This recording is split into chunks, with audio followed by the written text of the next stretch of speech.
I thought at our age life would slow down. Not with everything we need to coordinate. My overtime, his basketball league, My podiatrist and her PT. his colonoscopy. Her allergist. We need to be in 2 places at once, which is no problem, because the Iowa Clinic has over 40 specialties all in one place. So when our doctors want to coordinate our care, they just talk to each other. Our doctors work together to figure out the best care for us, so we can go back to our busy lives, juggling our doctors, our careers. Our grandchild. Care how you want it. Visit iowaclinic.com. What's up, guys? Welcome into the Cyclone Fanatic Game Day pregame show presented by the Iowa Clinic. Iowa State taking on Kansas State down in Manhattan here in just about a little bit more than half an hour. Obviously, the big news this morning coming out, Caleb Grill not going to play for Iowa State.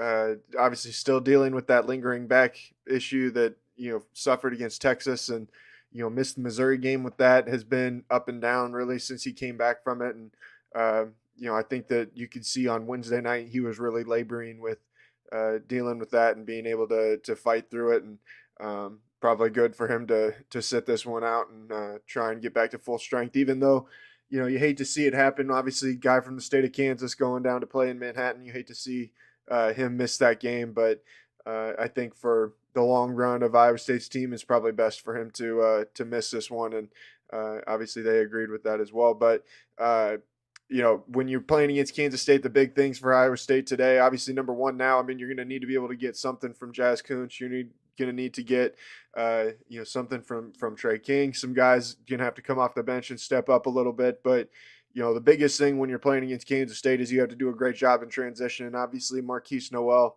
is as good as anybody in college basketball. Being able to get into the open floor, knocking down shots when you're in the open floor, finding your teammates, being able to create opportunities for others.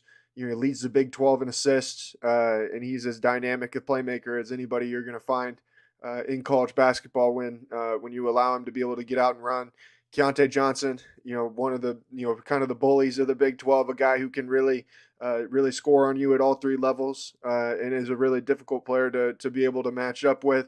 The thing for Kansas State these last couple games, had the loss to Texas Tech, a loss to Oklahoma.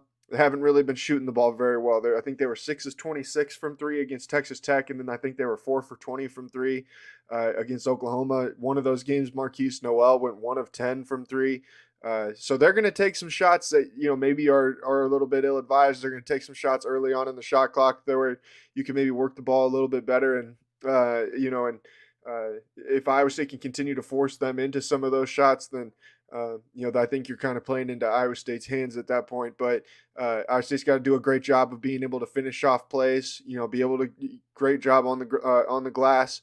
And then offensively, you have to be able to move the ball, control the pace, and just, dictate the way that the game is being played. This is Kansas State team is one of those ones where if you let them get rolling, they can kind of avalanche on you. And just crash you on down the hill, and especially playing at home, a difficult place to play at the Octagon down at Bramlage Coliseum. It should be an interesting one. So looking forward to it. About 35 minutes or so to tip off down in Manhattan. We'll talk to you guys after the game, and we're looking forward to that after hopefully another win. Go Cyclones.